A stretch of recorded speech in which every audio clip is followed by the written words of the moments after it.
If there's one thing we've learned about business and life, it's that people are the X factor. They constantly surprise us, both in amazing ways and not so much. We're Ben and Syya, and welcome to the Gnaw on This Business Bites podcast. This show is all about real-life things we all deal with every day, how they relate to business, and how to make some sense out of our daily chaos. Welcome to the show.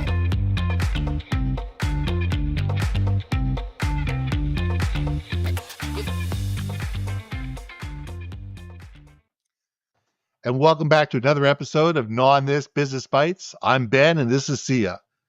So here's a question for you. How many people out there today in this wonderful world of AI actually care about their clients? Or are you just unleashing another bot on them? You know what? Everybody says they care about their clients. How many people actually do? How many people are just sitting there going, how do I dial this in? How do I make this easier for me? How do I reduce my costs? How do I reduce the amount of time that I actually have to sit there manhandling a customer? How many times do I have to sit there and have these touch points with the clients instead of them just buying, just off my website? Why are these people bothering me? Can't they just spend the money and leave me alone? It's how I feel at times. And I don't care if it's legal, it's insurance, it's accounting, it's this or that, and everything.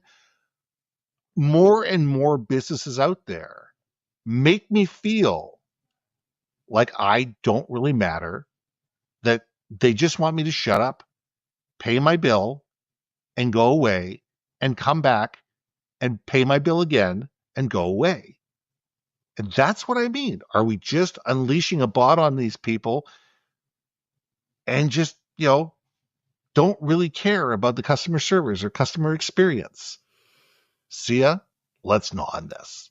Oh, I'm going to have some fun. I feel like having some fun with you today. So Okay. let me just give it this way. I think for businesses to grow and scale, there's going to have to be some semblance of process that's established.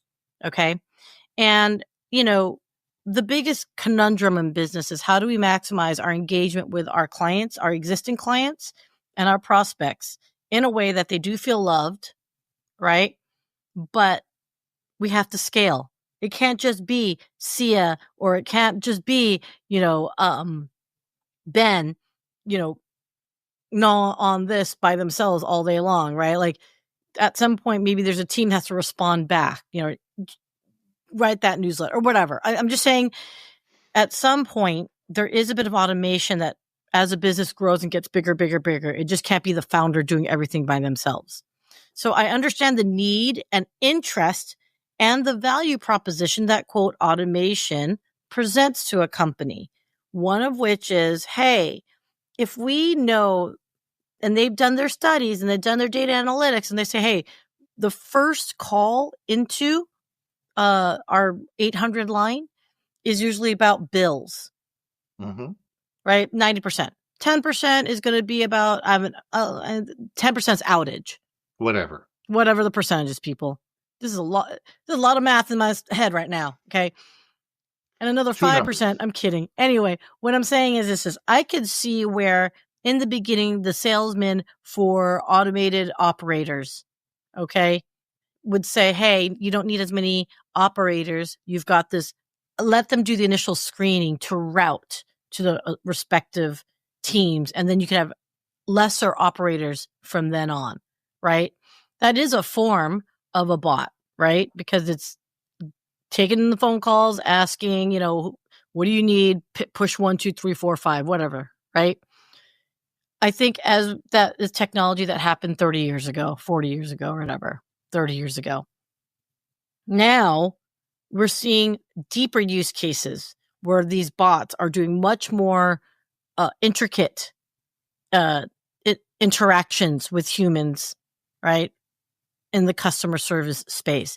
It could be argued that, wait, our AI-based bots know more faster to get to the right resources than maybe if we hire people in a call center, which we know for a fact has high turnover rate, and you have to constant train these humans who may or may not know what the heck they're doing, may or may not speak English for that matter, if you're onshore, offshore, whatever, right? So there are things where I'm going to challenge you a little bit to say, I think it could be argued in specific use cases where automating, getting a bot type AI system actually might streamline the customer service flow for a business. So that's my take. I'll push back from there, because my attitude is I have no problem with technology.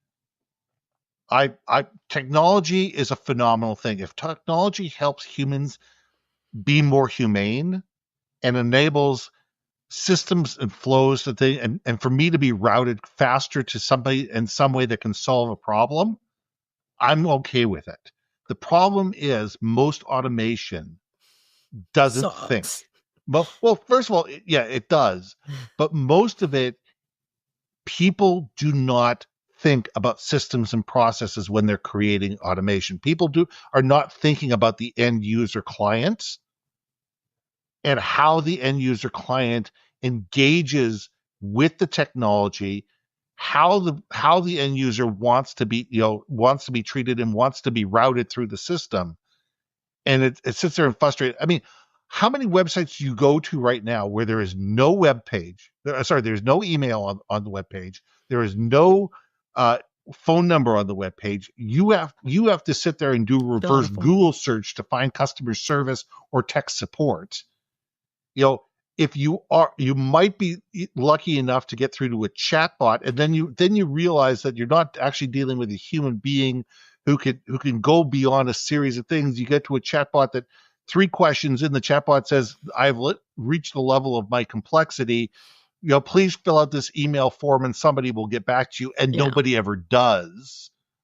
To me, it's the fact that we don't create the handoffs between where the technology ends in terms of its capability and its usefulness to a human being that is trained and knowledgeable and valuable to another human being.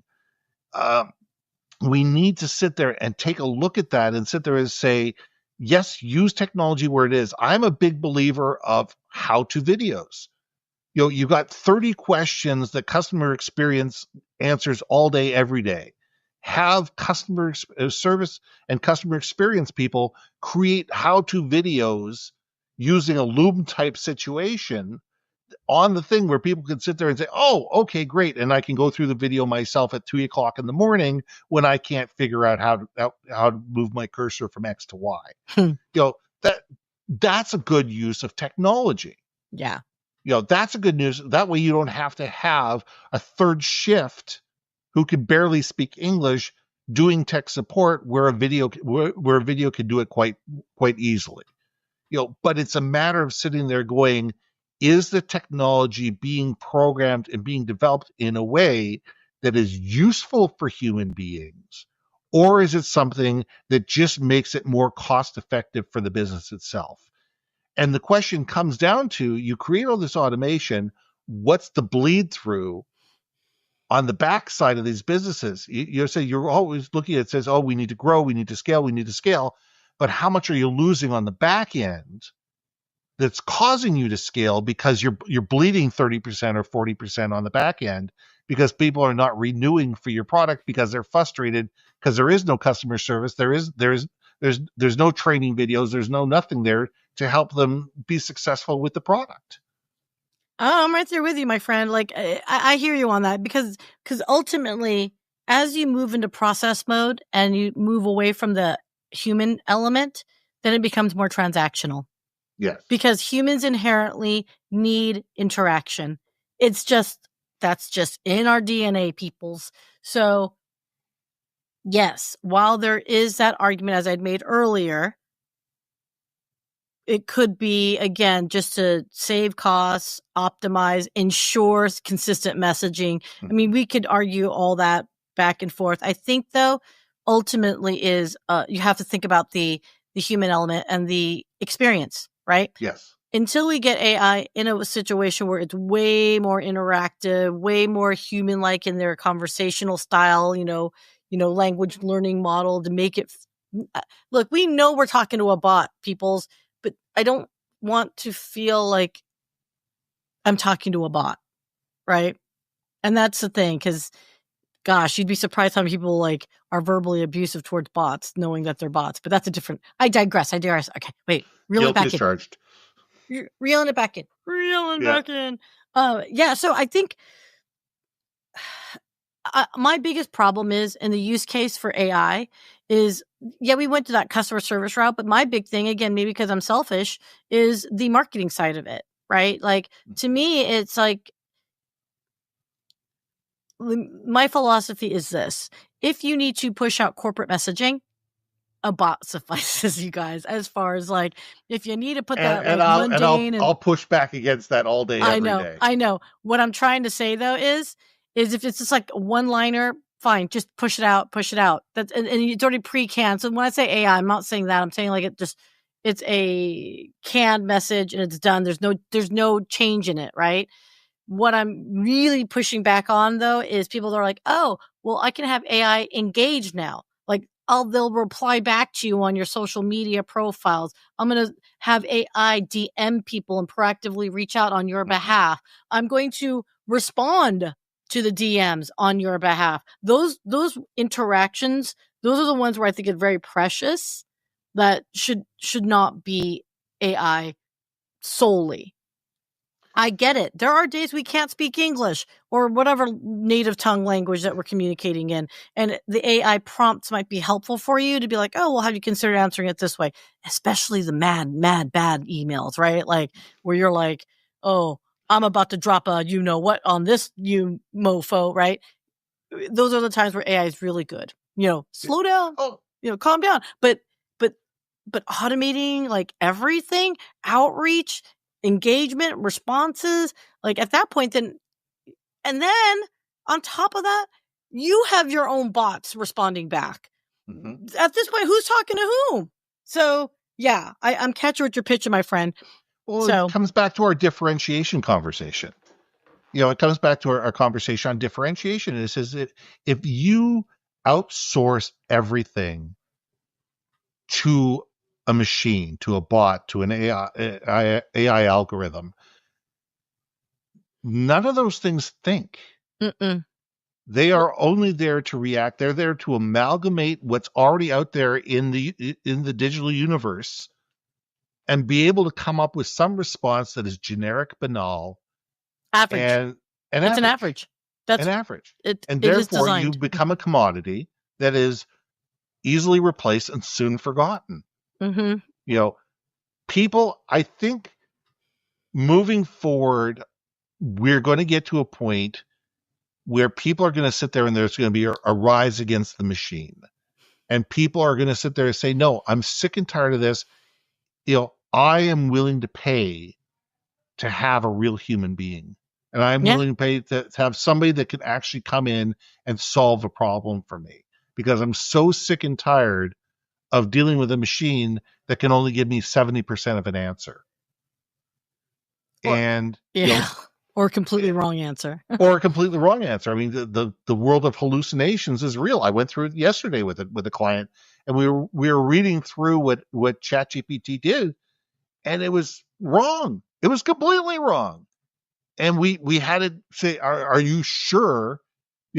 Based on this and this characteristic, are these parameters that you come up with, are they verifiable? And they said, no, actually you're right. It says no, and then they came up with some other, thing that was just as equally wrong. Again, we were very early on. I think people have this misassumption that it's like advanced and should be perfect. It's only as good as the data you're feeding it, first off, and the data it's compiling around it. So now it'll be much better. 5 years from now it'll be. Oh, it'll be totally different. Better. Well, it'll be so mind blowing how different it's going to be. So that's why I'm already saying it, man. Hey, I always say hi and thank you to all my prompts. Every single AI prompt, I always say hi and thank you, because you never freaking know. Just saying. That's right. So make sure that they'll forgive you when the robots rise against us. They'll be like, okay, we'll put her on the okay group. We'll put her on the okay list. So let's leave it there. But I think we need to sit there and go, are we providing real customer experience? Are we providing real customer service? Are we differentiating ourselves in the marketplace? Are we becoming somebody that people know, like, trust, and want to do business with? Or are we just treating our customers like with a customer number? And all they are is a Visa card to us and another user on our SaaS platform. And I think we need to sit there and say, what do we really want? And, what is it costing us in terms of of being able to charge real value by, autonomous, by making the process so automated.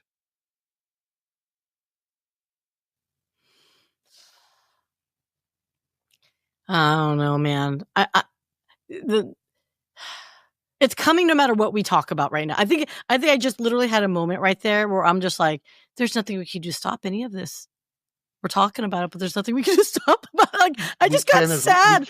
We can as leaders decide how we want to engage with machines.